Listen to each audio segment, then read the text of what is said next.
మీరు చూసేటువంటి దేవాలయం. శ్రీమాత్రే నమః.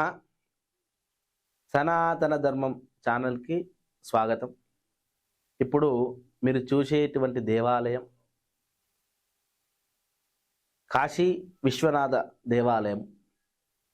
కాశీ నగరంలో ఎలా అయితే పరమేశ్వరుడు గంగమ్మ ఒడ్డున ఉంటాడో, ఈ దేవాలయం కూడా చుట్టూ నీరు, చెరువు మధ్యలో ఉన్నటువంటి దేవాలయం.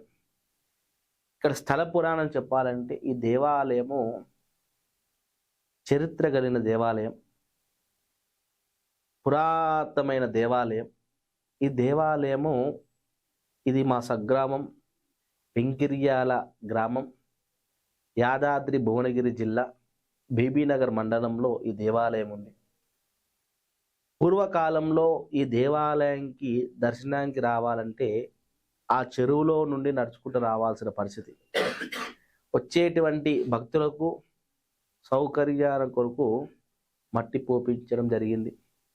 ఇప్పుడు మీరు చూస్తే చుట్టూ 3 వైపులా నీరే ఉంటాయి.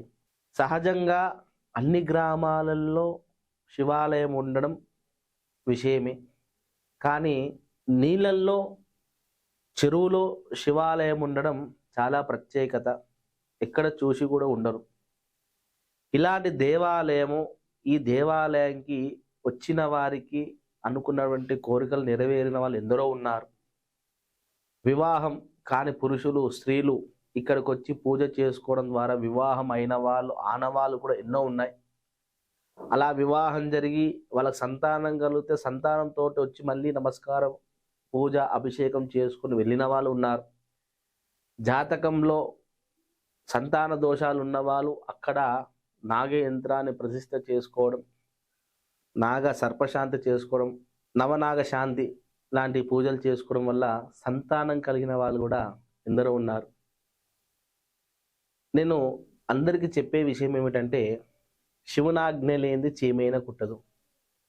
కాశీ నగరానికి వెళ్ళాలన్నా కాలబేర అనుగ్రహం ఉండాలంటారు, ఈశ్వర అనుగ్రహం ఉండాలంటారు. ఈ దేవాలయానికి రావాలంటే కూడా కాశీకి వెళ్తే ఎంతైతే ముక్తి ఫలితం వస్తుందో, పుణ్యాన్ని సంపాదిస్తారో, ఈ దేవాలయానికి వచ్చి దర్శించుకున్న, స్వామివారికి అభిషేకం చేసిన, కాశీకి వెళ్ళినటువంటి పుణ్య ఫలితం లభిస్తుంది. ఇంకో విషయం ఏమిటంటే, శివుడు ఎక్కడ సంచరిస్తారంటే మనం అందరం ఏం చెప్తాము, శ్మశాన వాటికల్లో ఉంటాడంటాం. ఈ దేవాలయానికి వెనుక వైపునే శ్మశాన వాటిక ఉంటుంది. చాలా ఆనందంగా ఉంటుంది. ఆ దేవాలయానికి వస్తే చాలా ప్రశాంతంగా ఉంటుంది.